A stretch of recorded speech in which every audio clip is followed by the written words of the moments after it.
네, 안녕하십니까. 좋은 아침입니다. 사울의 일방적인 공격과 그 모함과 그 핍박 속에서 다윗은 끝을 알지 못하는 시련의 시간 속으로 들어가고 있습니다. 결론부터 말씀드리면 이제부터 10년에서 15년 정도로 보여지는 다윗의 도피 생활이 시작되고 있고, 그 긴 세월 동안 다윗은 수많은 시편을 쏟아내면서 탄식의 세월을 보내게 됩니다. 오늘 본문 이제 21장의 내용을 보면 다윗의 상황이 얼마나 절박했는지를 우리가 잠시나마 엿볼 수 있는데, 그 절박함 속에서 과연 어떤 하나님의 교훈이 우리에게 들려지는지 오늘도 함께 말씀을 묵상해 보기를 원합니다. 다윗은 일단 그 사울의 그 공격을 피해서 노비라고 하는 땅으로 도망을 치게 됩니다. 이 노비라고 하는 땅은 제사장이 있는 성읍이었어요. 근데 그곳에 아히멜렉이라고 하는 제사장이 있었는데, 그 아히멜렉 제사장을 만나게 됩니다.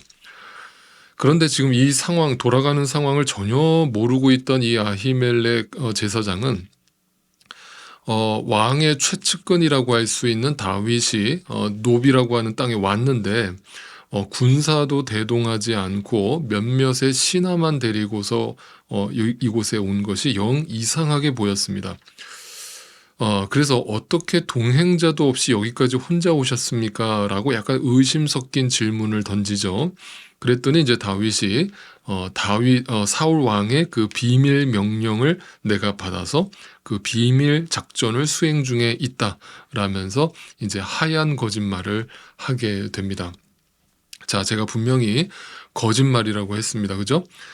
물론 살아남기 위한 하얀 거짓말이었지만 분명한 것은 거짓말을 했다라고 하는 것이죠. 그런데 이 말을 한번 유념해 두시고 딱 머릿속에 잡아 두시고 앞으로 이제 계속 저와 함께 따라가 보시죠. 자, 이제 어쨌든 그 말에 속아 넘어간 제사장 아히멜렉은 배고프다라고 하는 다윗에게 이제 빵을 주게 되는데, 그 빵이 어떤 빵이었냐면 성경에 거룩한 빵을 주었다라고 되어 있어요. 자, 그 거룩한 빵이라는 건 한마디로 뭐냐면 당시 성소에서 제사용으로만 사용되던 진설병을 말하는 거거든요.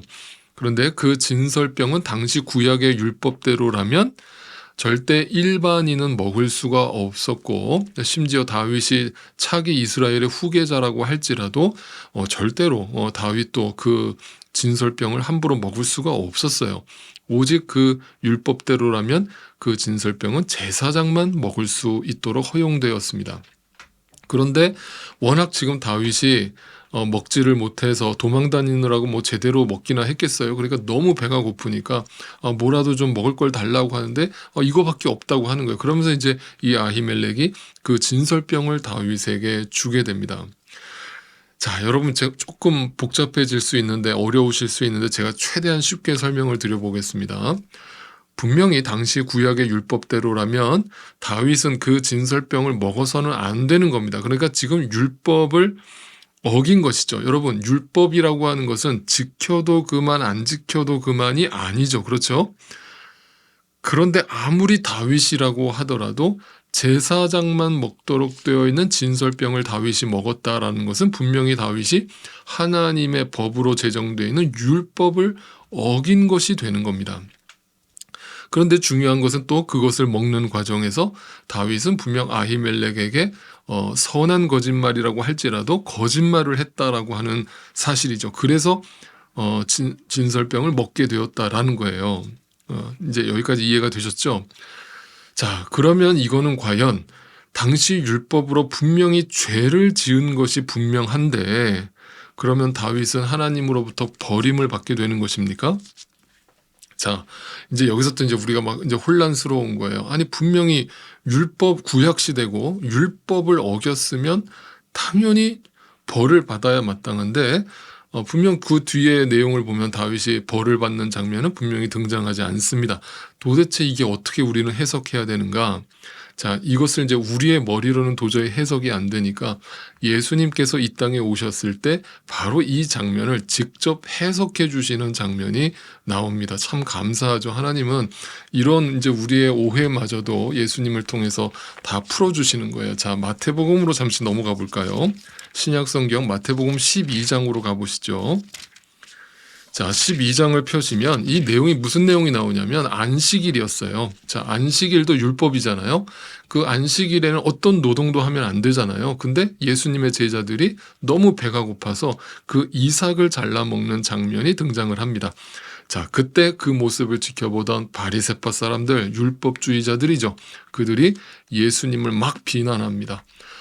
당신의 제자들이라고 하는 사람이 어떻게 하나님의 법을 어기면서 이 안식일 날 저 노동을 해서 저 이삭을 잘라먹는 행위를 보일 수 있습니까? 라면서 막 예수님을 맹비난합니다. 그때 예수님이 그들에게 이 다윗의 이야기를 언급하십니다. 마태복음 12장 3절입니다. 예수께서 그들에게 말씀하셨다. 다윗과 그 일행이 굶주렸을 때, 지금 우리가 보고 있는 사무엘상 21장의 내용이에요. 다윗이 어떻게 했는지를 너희는 읽어보지 못하였느냐? 다윗이 하나님의 집에 들어가서 제단에 차려놓은 빵을 먹지 않았느냐? 진설병을 먹었다는 거죠. 그것은 오직 제사장들밖에는 자기도 그 일행도 먹어서는 안 되는 것이었는데 말이다. 율법으로는 절대 먹으면 안 되는 거였다는 얘기예요. 그런데 또 안식일에 성전에서 제사장들이 안식을 범해도 그것이 죄가 되지 않는다는 것을 율법책에서 읽어보지 못하였느냐, 이렇게 얘기를 합니다. 그러면서 지금 한마디로 예수님이 이 다윗의 이야기를 언급하시면서 안식일에 이삭을 잘라 먹던 그 제자들을 비난하는 바리새인들에게 왜 느닷없이 사무엘상 21장에 다윗의 진설병 먹은 이야기를 하셨는가? 이 얘기 같은 얘기를 하려고 하신다는 거잖아요. 다시 말하면 그게 죄가 있다는 얘기를 하려고 하시는 거예요? 없다는 얘기를 하려고 하시는 거예요? 없다는 얘기를 하려고 하시는 거잖아요. 분명히 율법을 어긴 것이지만 그것은 이유가 있었기 때문이고, 그 사람이 너무 배가 고파서 죽어가고 있는데 그 율법이 도대체 사람을 살리기 위해서 있는 것이지 사람을 죽이기 위해서 율법이 있는 것이냐, 이 말이잖아요. 그래서 그 답을 가지고 뭘 주시는 거예요? 7절을 보세요. 마태복음 12장 7절. 나는 자비를 원하고 제사를 원하지 않는다. 자, 이 말이 뭐예요? 이 말씀은 안식일은 사람을 위해서 하나님께서 만드신 것이지 사람이 안식일을 위해서 존재하는 게 아니야 라고 하는 그 말씀과 일맥상통하는 말씀을 주고 계시는 겁니다. 이해가 되셨습니까? 그러니까 지금 다윗은 죄가 없다라는 것을 예수님이 직접 해석해 주시고 선언하고 계시는 장면인 거예요. 여러분, 근데 어떤 분들은 오늘날의 우리의 상식으로는 이 말씀들이 별로 감흥이 없으실 수 있어요. 아니, 그건 뭐 당연한 거 아닌가? 이렇게 말씀하실 수 있는데, 그러나 여러분, 지금으로부터 2000년 전 이야기예요. 그리고 구약시대는 무려 3500년 전 이야기입니다. 이런 말씀들이 성경에 담겨져 있다라는 것이 그저 놀라울 수밖에 없는 시대 속에서 이 말씀이 선포되고 있다라는 거예요. 그 시절에 인권이 어디에 있으며 사람이 먼저라는 말이 어떻게 가능하겠냐는 거예요. 오늘날은 상식이라고 할지라도, 물론 오늘날도 어떤 나라에서는 어떤 사회 속에서는 상식이 아니지만, 그런데 그 옛날에 하나님의 말씀은 율법이라고 하는 어떤 형식보다 그 상황을 이해하고 그 사람을 먼저 생각하시는 하나님의 마음을 담아내고 있다라고 하는 것입니다. 여러분, 이게 성경이에요. 이게 바로 하나님의 말씀이에요. 그래서 하나님의 말씀은 전 세대를 아우르는 것이고 역사를 통과하는 것이에요. 시대를 불문하고 하나님의 말씀은 진리인 거예요. 아시겠죠? 자, 분명히 아시겠습니까? 그러니까 오늘날 교회 안에서도 어설프게 문자적 말씀을 들이대면서 사람을 정죄하고 판단하는 그런 율법주의자들은 전부 하나님 앞에서 엄청난 죄를 짓고 있다는 사실을 분명히 알아야 됩니다. 왜? 영적으로 뜨거웠던 고린도 교회도 마찬가지였습니다. 왜 그토록 사도 바울이 고린도 교회를 그렇게 질타를 했는가? 네, 그들 안에 사랑이 없었기 때문이죠. 여러분, 사랑이 없는 교회, 사랑이 없는 말씀은요, 그냥 형식만 남는 것이잖아요. 그 껍데기 말씀은요, 사탄도 그 껍데기 말씀을 이용해서 예수님을 공격하고 유혹했다는 걸 잊지 마세요. 그래서 말씀을 우리가 제대로 알지 못하고 제대로 먹지 않으면 율법주의자가 되는 것이고, 문자적으로만 이해하고 형식적인 신앙생활에 매달려서 그 형식적인 문자에만 붙들려서 사람을 함부로 죽이는 일을 반복하고 있는 것입니다. 그것이 생무, 살인, 선무당이 사람 잡는다. 성경을 제대로 알고 믿으세요. 아시겠죠? 그러니까 여기서 누가 거짓말을 했느냐, 안 했느냐, 거기에 목숨 걸지 마시고, 너 왜 거짓말을 했어라고 묻기 전에 저 사람은 왜 거짓말을 할 수밖에 없었나? 이것을 보시라는 얘기예요. 그 사람 속을 들여다 보시라고요. 공감하시라고요. 하나님의 안경을 쓰시라고요. 제가 지금 너무 많은 것을 요구하죠. 그런데 이게 하나님 말씀입니다. 저는 있는 그대로 전합니다. 다시 본문으로 돌아오겠습니다. 자, 그런데 다윗의 이러한 살아남기 위한 거짓말은 여기서 멈추지 않습니다. 계속됩니다. 이번에는 다윗이 가드라고 하는 곳으로 도망을 갑니다. 여러분, 가드라고 하는 곳이 어떤 곳인지 혹시 기억나시는 분이 계신가요? 네, 바로 골리앗의 고향 땅이었습니다.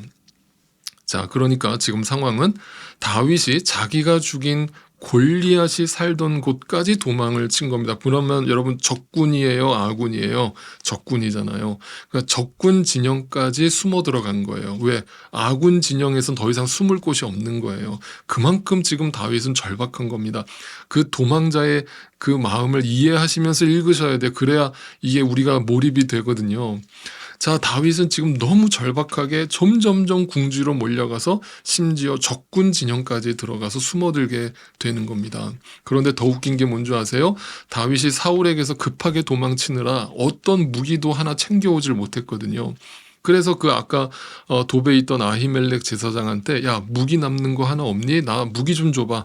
이렇게 부탁을 해요. 그랬더니 그 남아있는 무기가 뭐였어요? 또 하필이면 골리앗이 들고 있던, 골리앗이 사용했던 칼만 남아있는 거예요.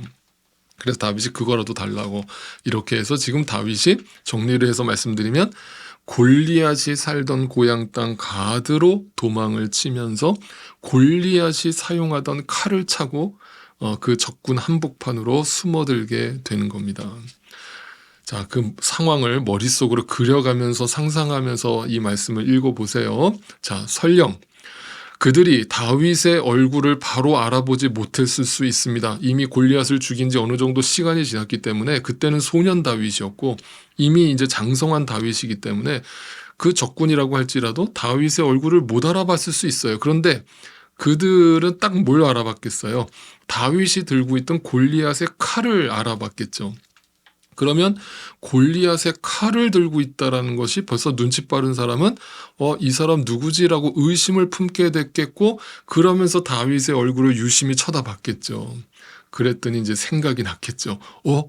이거 다윗 아니야? 라면서 그 적군의 신하들이, 블레셋의 신하들이 그 다윗을 이제 왕에게 고발을 하게 되죠. 자, 그래서 이제 그 가드 왕 아기스에게 신하들이 저 사람 이스라엘 왕 다윗이라고 보고를 하게 되자 다윗도 이 상황을 빠르게 눈치를 챕니다. 그러니까 지금 이제 자기의 신분이 들통났으니까 어떻게 되는 거예요? 이제 죽을 마당이잖아요. 그러니까 아군에서도 더 이상 숨을 곳이 없어서 적군 진영까지 들어왔는데 적군에서도 이제 또 죽게 생긴 거예요. 정말 절박한 상황인 거죠. 그러니까 어떤 행동을 합니까? 정말 이렇게까지 다윗이 망가지는가 싶을 정도로 정말 민망하고 또 슬픈 장면인데 다윗이 그 앞에서 살아남기 위해서 미친 짓을 하게 되는 거죠. 침까지 질질 흘려가면서 제대로 연기를 했습니다. 그래서 그들이 깜빡 속습니다. 야, 저 왜 미친 사람을 내 앞에 데려왔어? 내 눈앞에서 치워버려 하면서 그 다윗을 쫓아내죠. 그래서 다윗이 겨우겨우 죽을 고비를 또 한 번 넘어갑니다. 저는 좀 이 장면에서 보는데 순간 저는 처음 읽었을 때 이제 좀 울컥했어요. 네. 왜냐하면 그 절박함이 저는 느껴졌거든요. 다윗의 그 심정이. 그리고 얼마나 모양 빠지는 모습이에요. 적어도 이스라엘의 다음 차기 후계자 아닙니까? 하나님의 사람 아닙니까? 골리앗을 멋지게 쓰러뜨린 용사 아닙니까? 그런 용사가 살아남기 위해서 적군 앞에서 미친 짓을 해야만 살아남을 수밖에 없는 이 상황. 정말 비참하고 모양 빠지잖아요. 여러분, 근데 제가 여기서 잠깐 분명히 말씀드리고 싶은 게 있어요. 하나님을 믿는다는 게 절대 내 폼 잡는 거 아니에요. 내가 사람들 앞에서 조금 좋게 보이고 좀 인정받고 멋있어 보이고 잘나 보이는 거, 그게 꼭 하나님 믿는 거 아니에요. 우리도 하나님 믿는 자로서 물론 폼나게 살고 싶어요. 그죠? 좀 멋있게 살다가 죽고 싶어요. 그런데 이 지독한 현실 속에서 우리를 인도하시는 하나님은 이 세상 사람들 앞에서 이렇게 다윗처럼 모양 빠지는 모습을 보여가면서까지 그 고비고비를 넘어가게 하시는 거예요. 이것도 하나님의 인도하심인 거예요. 그래서 다윗은 이 순간에 많은 생각을 했어요. 그리고 하나님께 기도를 했어요. 그 기도를 시편에 적어놨어요. 네, 이게 또 얼마나 감사한지 몰라요. 다윗은 그 상황에 자신의 고백을 후대에 계속 남겨놨습니다. 자, 시편 34편으로 또 찾아가 보겠습니다. 시편 34편입니다. 자, 거기에 제목이 적혀 있는 걸 보십니까? 34편에 제목이 이렇게 적혀 있죠. 아기스 앞에서 미친 채 하다가 쫓겨나서 지은 다윗의 시라고 제목이 붙어 있죠. 그때 쓴 시예요. 어떤 시가 나왔는지 한번 들여다볼까요? 1절입니다. 내가 주님을 늘 찬양할 것이니. 울컥하는 거예요, 저는. 여러분 울컥하지 않으세요? 주님을 찬양하는 노랫소리, 내 입에서 그치지 않을 것이다. 나 오직 주님만을 자랑할 것이니 비천한 사람들아 듣고서 기뻐하여라. 나와 함께 주님을 높이자. 모두 함께 그 이름을 기리자. 내가 주님을 간절히 찾았더니 부르짖었더니 이 말이거든요. 이게 바로 그 미친 척 할 때 하나님께 기도했다는 얘기예요. 주님께서 나에게 응답하셨고 내 모든 두려움에서 나를 건져내셨다. 주님을 우러러보아라. 내 얼굴에 기쁨이 넘치고 너는 수치를 당하지 않을 것이다. 네가 모양 빠진다고 부끄러워하지 마. 그럴 수 있어. 그런데 하나님을 바라보면 부끄럽지 않아. 이까짓 거 견뎌낼 수 있어. 이런 말이에요. 6절, 이 비천한 몸 또 나오죠. 부르짖었더니 주님께서 들으시고 온갖 재난에서 구원해 주셨다. 7절, 주님의 천사가 주님을 경외하는 사람을 둘러 진을 치고 그들을 건져주신다. 8절, 너희는 주님의 신실하심을 깨달아라. 주님을 피난처로 삼는 사람은 큰 복을 받는다. 그 복은 하나님과 함께하는 복을 말합니다. 바라크. 하나님과 함께하는 안식. 그것이 성경이 말하는 복입니다. 문제가 해결되는 게 복이 아닙니다.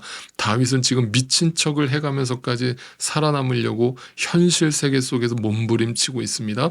그 속에서 그 하나님을 만난 것이 복이라는 것입니다.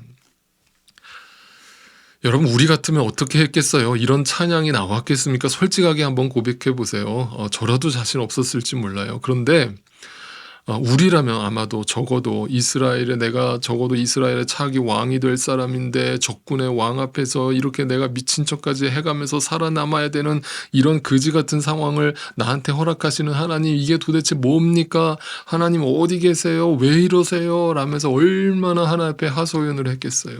불평을 늘어놨겠어요. 그런데 다윗은 불평은 고사하고 오히려 하나님을 찬양하고 있는 거예요. 여러분, 진흙구덩이에서만 피어나는 꽃이 있대요. 그 꽃이 뭔 줄 아세요? 연꽃이래요. 연꽃 보신 적 있죠? 얼마나 아름답습니까? 그런데 그 연꽃의 그 피어나는 과정을 보면 절대 아름답지가 않아요. 진흙구덩이에서 피어나거든요. 여러분 잊지 마세요. 안식일을 사람을 위해서 하나님께서 만드셨듯이 오직 하나님의 관심은 당신에게만 쏠려 있다라고 하는 사실을 오늘도 잊지 마세요. 그러니까 이제 불평 그만하시고 그만 불안해하시고 그 진흙탕 속에서도 미친 척 해야만 살아남을 수밖에 없는 그 지독한 현실 속에서도 나를 구원하시고 지금도 나와 함께하고 계시는 그 하나님을 바라보세요. 그리고 다윗처럼 하나님을 찬양하실 수 있기를 바랍니다. 내 영혼이 은총이 중한 죄짐 벗고 보니 슬픔 많은 이 세상도 천국으로 와도다. 할렐루야 찬양하세. 내 모든 죄 사함받고 주 예수와 동행하니 그 어디나 하늘나라. 주의 얼굴 뵙기 전에 멀리 뵈던 하늘나라 내 맘속에 이루어지니 날로 날로 가깝도다. 할렐루야 찬양하세. 내 모든 죄 사함받고 주 예수와 동행하니 그 어디나 하늘나라. 높은 산이 거친 들이 조막이나 궁궐이나 내 주 예수 모신 곳이 그 어디나 하늘나라. 할렐루야 찬양하세. 내 모든